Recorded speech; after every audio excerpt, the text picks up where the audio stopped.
आपको चिंता नहीं करनी, सच्ची बात। एक बार निश्चिंत होके देखिए ना, प्रभु के भरोसे में होके तो देखिए ना। आपको पता नहीं कि आपको आगे क्या आवश्यकता है। चाह बाद में पैदा होगी, सामग्री पहले आ जाएगी, व्यवस्था पहले हो जाएगी। तुम भगवत दर्शन की चिंता मत करो, पूज्य बाबा कह रहे, तुम भगवत भजन की चिंता करो कि भजन न छूटने पावे। यही जीवन में लक्ष्य रहा है और यही ग्रंथ बाल्यावस्था से हमारा आदर्श रहा है, जिसको आप सुन रहे हैं। घर में हो या रास्ते में हो या बाहर हो, एकांत में हो या समाज में हो, कहीं भी यदि तुम हो, तुम्हारा स्नेह आराध्य देव से लगा रहे, यही तुम्हारी साधना है। हम बार बार उनका स्मरण करते हैं, उनके चरणों की वंदना करते हैं। पूज्य स्वामी श्री सुरेशानंद जी महाराज तरी गंगा के किनारे, तो नैमिषारण्य की मंडली कुछ दिन साथ रहे, तो मंडली के सहित गए। ये दो चीजें यदि ना हो तो भजन बहुत जल्दी परिपक्व हो जाए, कामना और दम। तो आप कहेंगे बिना कामना की जीवन कैसा? जब आप कामना नहीं करेंगे तो आपके इष्ट अपने आप व्यवस्था करेंगे। भगवान कह रहे ना, योगक्षेमम बाम्यम। आपको चिंता नहीं करनी, सच्ची बात। एक बार निश्चिंत होके देखिए ना, प्रभु के भरोसे में होके तो देखिए ना। आपको पता नहीं कि आपको आगे क्या आवश्यकता है। चाह बाद में पैदा होगी, सामग्री पहले आ जाएगी, व्यवस्था पहले हो जाएगी। पर उपासक भरोसेमंद हृदय वाला हो ना, दृढ़ भरोसा हृदय में हो कि मुझे कामना नहीं करनी। देखेंगे कैसी परिस्थिति आती है, प्रभु देखें। दूसरा दम्भ, जो अंदर है नहीं वो नहीं करना चाहिए। जैसे चार लोग दर्शन करने के लिए आ रहे, वैसे तो ऐसे बैठे थे, ये दम्भ कहा जाएगा। आप क्यों संभले? यदि संभले बैठे होते तो संभले होते। दर्शन करने आ रहे बोल, ये क्यों किया? क्यों किया? अगर ऐसे ही बैठे होते तो ऐसे ही बैठे होते, जैसे थे वैसे ही, कोई नाटक नहीं, दम्भ नहीं। अरे भला नहीं, कोई भी बनावटी, कोई भी दिखावटीपना साधक के जीवन में नहीं हो। बाबा बहुत उच्च कोटि के महापुरुष। प्रारंभ में साधक को ये दो बाधाएं ज्यादा सताती हैं। साधक को पहले तो सब बाधाएं, जब साधना में चला तो दो बाधाएं, एक कामना किसी सिद्धि आदि की, और या एक दंभ दिखाने आदि का। महापुरुषों का जीवन बड़ा निरपेक्ष पाया गया। हम बार बार उनका स्मरण करते हैं, उनके चरणों की वंदना करते हैं।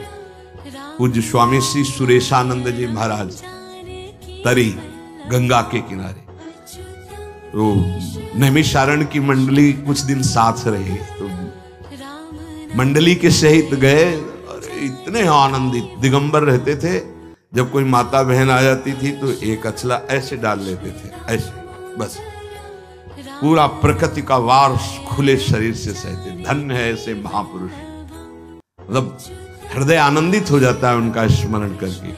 और सब संतों को गुरुजी बोलते थे, आओ गुरुजी, आओ गुरुजी। सब बैठे, गांव के लोगों को बुलवाया, पुआ, गुलगुला, खीर, कचौड़ी ऐसे पदार्थ बनवाए, खुद परोसते जा रहे हैं। और हमारी नवीन अवस्था तो महापुरुषों पर दृष्टि रहती थी, उनके आचरण, उनका बोलना, उनका देखना, उनका बैठना, क्योंकि खोज थी हृदय में कि बड़े महापुरुषों का कैसा आचरण होता है, कैसा चिंतन होता है। खूब सबको बार बार, अरे आप और लीजिए और लीजिए, सबको पाया, पा लिए। सब तो अपने अपने आसन पर विराजमान। हमारे की महाराज जी का निवास स्थान कहाँ है? तो कहा वो यहाँ तो नहीं, पीछे गुफा है उसमें रहते हैं। बस जाने में कोई निषेध तो नहीं? बोले संतों के लिए क्या निषेध है। चुपके से गए, शाम के गए थे, तो वही 8 बजे लगभग प्रसाद सबको मिला। अंदर गए, अंदर जो दृश्य देखा होश उड़ गए। दिगंबर ठीक कुशासन, कुछ नहीं, केवल कुशासन, और हाथ में भरता आलू आदि का जो भी हो, और 2 रोटी हाथ में, कोई पात्र नहीं, कोई वस्त्र नहीं। हमारे होश उड़ गए कि गुलगुला, पुआ, खीर ये सब संतों को पवा के महाराज जी ऐसे तो कहा, महाराज वो आओ आओ गुरुजी, ऐसे सब संतों को गुरुजी कहे। महाराज जी ये क्या, हम लोग तो जवान साधु हैं, आपने खीर पुआ और सब पवाया और आप 2 रोटी और भरता आप हैं। अरे गुरुजी हमारे नसीब में कहा है। वो कह रहे हमारे नसीब में कहा लिखा है। अरे देखो गुरुजी हम तो छोटे बच्चे साधक हैं ना, साधना उन महापुरुषों का चरित्र जो उम्र 75 वर्ष की लगभग, सिद्ध महापुरुष क्या कह रहे, हम तो छोटे बच्चे साधक हैं, अगर हम खीर पुआ पाएंगे तो, मतलब क्या कह रहे, उपदेश कि अभी छोटे बच्चे हो, खीर पुआ में मत फंसो, पूरा जीवन भगवदानंद में तृप्त। ऐसे महापुरुष, दैन्यता की मूर्ति, कोई पाखंड, कोई दंभ, कोई छुपाव, खुला उनका जीवन, किताब की तरह खुला पवित्र जीवन। इसीलिए साधक को प्रारंभ में 2 से सावधान रहना चाहिए। पहला कामना और दूसरा दंभ। दंभ माने दिखावटीपना नहीं होना चाहिए किसी भी स्थिति, जैसे आप हैं। अच्छा कोई राजी भी हो गया तो क्या देगा, नाशवान वस्तु, इसके लिए तुम निकले हो, वो तो तुम्हारे प्रारब्ध में होगी, तुम्हारे इष्ट अपने आप दे देंगे, तुम्हें दंभ करने की जरूरत क्या है।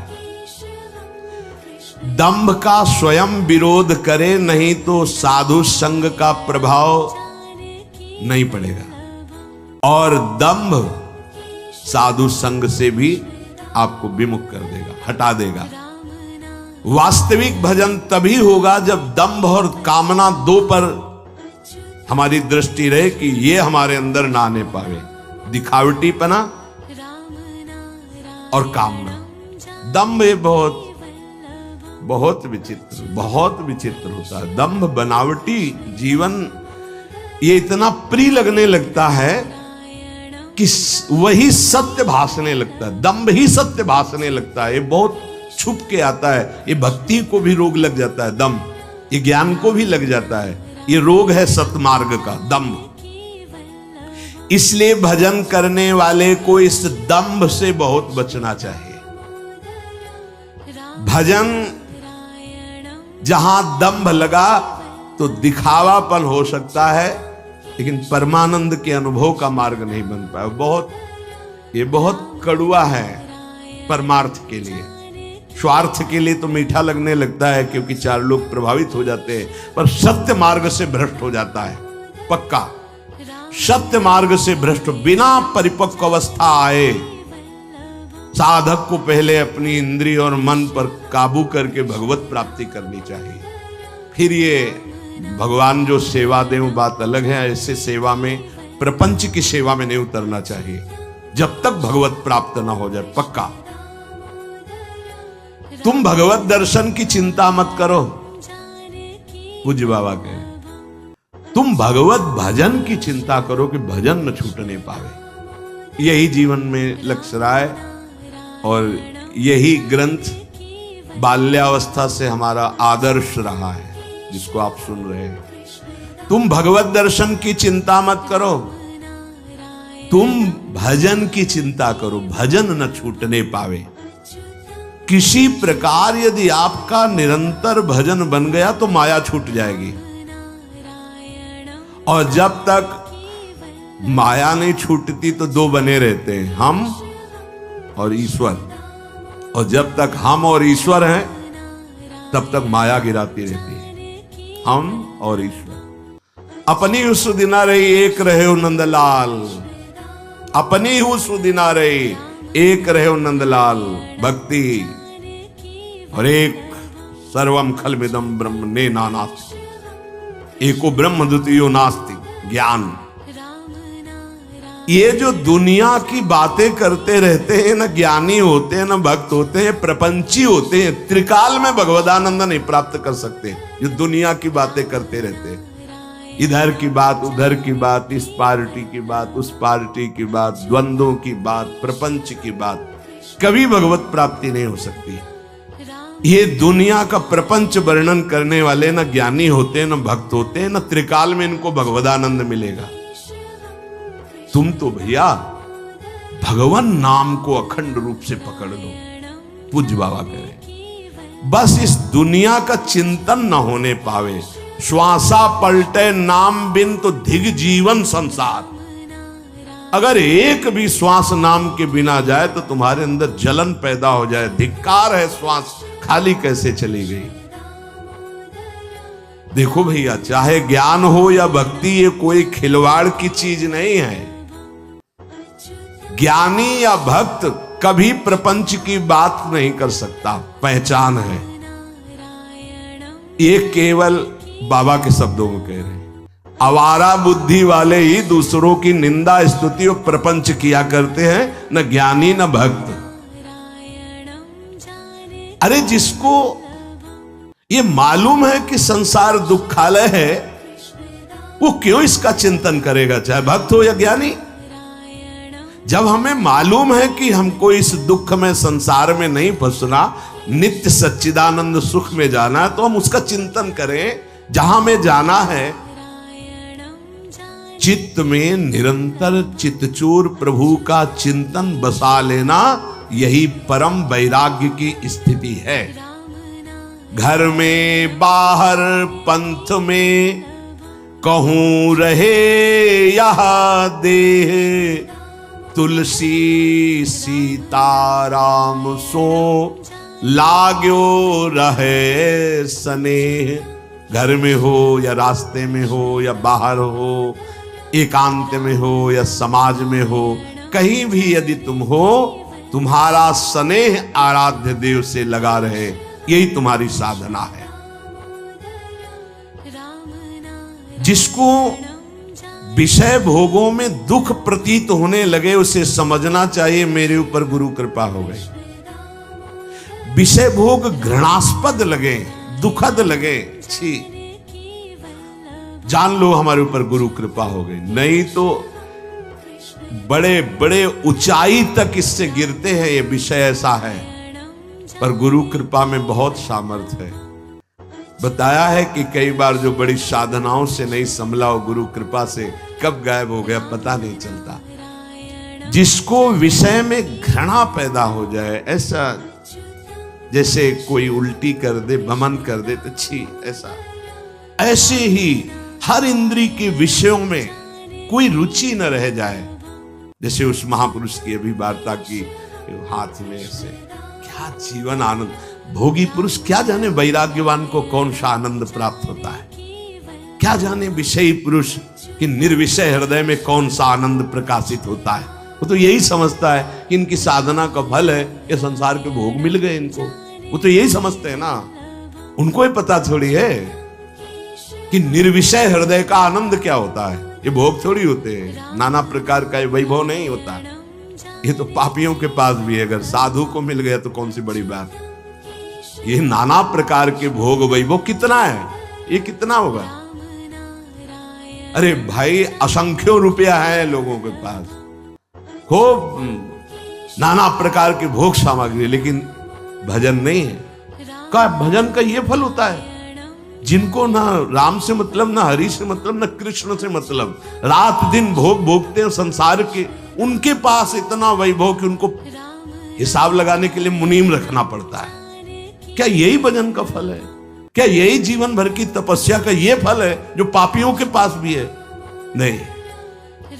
जिसको विषयों में घृणा प्रतीत होने लगे, तभी का ब्रह्मादिक के भोग सब विषम लागत ताई, नारायण ब्रज चंद की लगन लगी है जाए, उसके ऊपर गुरु कृपा है। गुरु कृपा की पहचान जब विषय घृणास्पद लगने लगे, रमा विलास राम अनुरागी तजत बमन।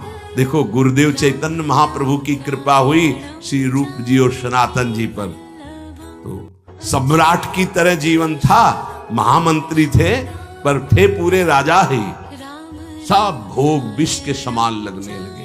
भाग करके वृंदावन में कैसे भजन किया, महान वैराग्य की मूर्ति। वृंदावन ऐसे रहे मनो चिन्हारो नाय, परस्पर भी चिन्हार नहीं, केवल प्रिया प्रीतम से चिन्हार। ये जो भजनानंदी मार्ग में आकर विषयानंद की चाट लेते रहते हैं, मुझे नहीं लगता कि ये कभी भजनानंदी बन पाएंगे जब तक विषयानंद का स्वाद लेते रहते हैं। देखो गुरुजन संतजन यही हमारे सच्चे वैद्य हैं। ये विषयानंद की चाट बंद करो तो भजनानंद में स्वाद आ जाएगा। जो नाम है उसका स्वाद मिलने लगेगा। भाई यदि तुम भगवान को इसी जन्म में प्राप्त करना चाहते हो तो भजन का स्वाद जरूरी है। इसलिए विषयानंद की चाट बंद करो। तुम इतने निर्बल क्यों हो गए हो कि हर विषय तुम्हें रौंद देता है।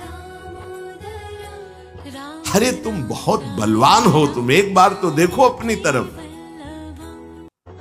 तुम शरीर की तरफ देख रहे हो, इंद्रियों की तरफ देख रहे हो, भोग की तरफ देख, अपनी तरफ देखो। तुम कौन हो? भगवान के अंश हो, आनंद समुद्र के अंश हो। तुमको ये सब नहीं चाहिए। तुम भूल से भटक रहे हो। सबसे बड़े बलवान के तुम अंश हो, अर्थात तुम स्वयं बलवान हो। अगर तुम्हें सहारा ही लेना है तो अपने अंशी का लीजिए, अन्य का नहीं। 84 लाख योनियों में तुमने कितने पाप कमाए हैं तुम समझ नहीं सकते। इसीलिए चुपचाप भगवान नाम जपते रहो। आनंद आए या ना आए इस पर ध्यान मत दो। केवल तुम नाम जप करते रहो। धीरे धीरे जब ये सब नष्ट हो जाएंगे तो परमानंद में डूब जाओगे। प्रभु के चिंतन में इतना बल है कि अभय पदवी स्वाभाविक हृदय में प्रकाशित हो जाती है। कोई भय नहीं, कोई चिंता नहीं। अगर कहीं श्रद्धा पूर्वक भजन किया जाए तो यह अभय पदवी